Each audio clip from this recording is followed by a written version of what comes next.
The Department of Justice is demanding personal information and identifying information on individuals who have frequented an anti-Trump website.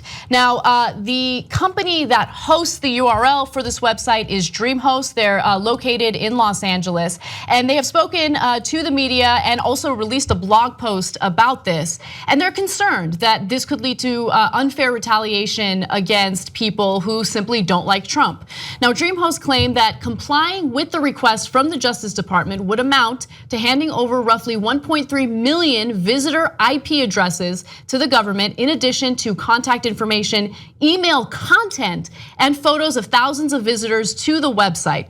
Now, to be more specific on the details that they're asking for, they have requested names, addresses, telephone numbers, email addresses, business information, length of service, meaning how long have they been going to this website.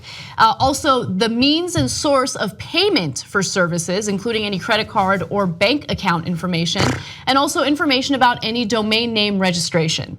So, look, keep in mind that the Trump administration was also going state by state, asking for detailed personal information on individuals and who they voted for, okay? Secretaries of state, in some instances, denied them access to that information. Now they're going after people who are visiting a resist website. And so this is crazy, this is insane. Yeah, so there's 1,000 things wrong with this. First of all, again, if you are an advocate of freedom of speech, whether you're on the left or the right, you hate this. These are people who are exercising their freedom of speech to protest the government. Now, right-wingers have also done that. Can you imagine if under Obama's now, oh, you wanted to protest me? I want your name, address, phone number. I want your bank accounts. I want all of your private information of anyone who dared to protest me. What would they have said? They would have first lost their minds. Second, they would have thought that he was going to set up FEMA camps, etc. They would have been dead set against it, and they would have screamed freedom of speech. By the way, you would have been right about that. I don't want Obama, I don't want Trump, I don't want any Democrat, I don't want any Republican getting all the information of the people who protested them. That's the most un-American thing you could do. It's in the First Amendment.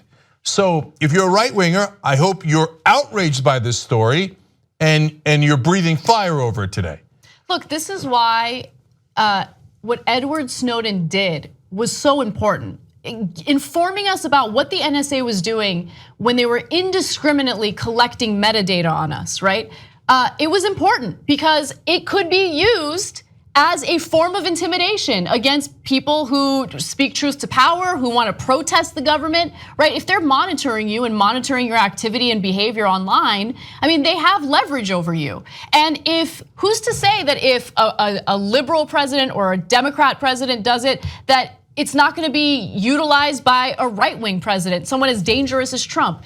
I mean, that was a terrible, terrible thing that happened under the Obama administration. And the reason why we criticized it was because it was wrong. But you don't hear people on the right criticizing what's going on with the Trump administration. But this really should be something that unifies us as net neutrality does. And the right-wingers get that, hey, they could shut down our websites too. This is a really bad idea. We have to protect net neutrality because Obama's administration is attacking net neutrality. This is a similar issue because if you are worried about FEMA camps and how the left wants to control everything in your lives, etc., when Trump's out of office, if there's a left-wing president in your fantasies about how they're gonna seize all of your guns and assets and all this stuff, nothing would help them more than this. Exactly. If you want to talk about a government seizure of all that you hold dear, this is how they would start, by getting all of that information. So it should be a hell no from the right wing and a hell no from the left wing and a hell no from anyone in America who believes in America. By the way, the judge who gave this warrant, it was a horrible, horrible mistake because what the Justice Department claimed was, well, during inauguration, there was 200 people who we arrested. Now we know they didn't all do the violence, but they were in the general vicinity. Remember the arrests that were based on, they called them proximity arrests. Really, in America, there's proximity arrests. Some of which were journalists covering the protests and the riots. Okay, so, but even so, because of the 200 people arrested, they didn't ask for a warrant of their names. They know their names, they arrested them.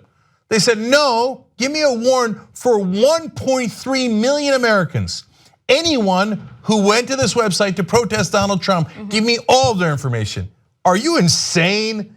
A warrant is supposed to be specific, it's supposed to be very specific. And here you have every reason to be able to give a specific warrant. You have the 200 names. No, they didn't ask for the 200 names. They asked for the 1.3 million names because they want them for a different reason. That's right. Hell no. Thank God for this company, Dreamhost, that's fighting against this. Every decent lawyer in America, the best lawyers in the world, should go and say, no, not on our watch. They should overturn this, and under no circumstances should they give this information. Well, one of the lawyers working on this case and representing Dreamhost said the following, and I want to leave you with his quote because I think it's right on the money. So Chris Kasparian is his name. He says the search warrant not only aims to identify the political dissidents of the current administration, but attempts to identify and understand what content each of these dissidents viewed on the website. So they want to know what these people are simply looking at and what they're planning on using that information for. I mean, I think we can guess. Now we're talking about political dissidents in America.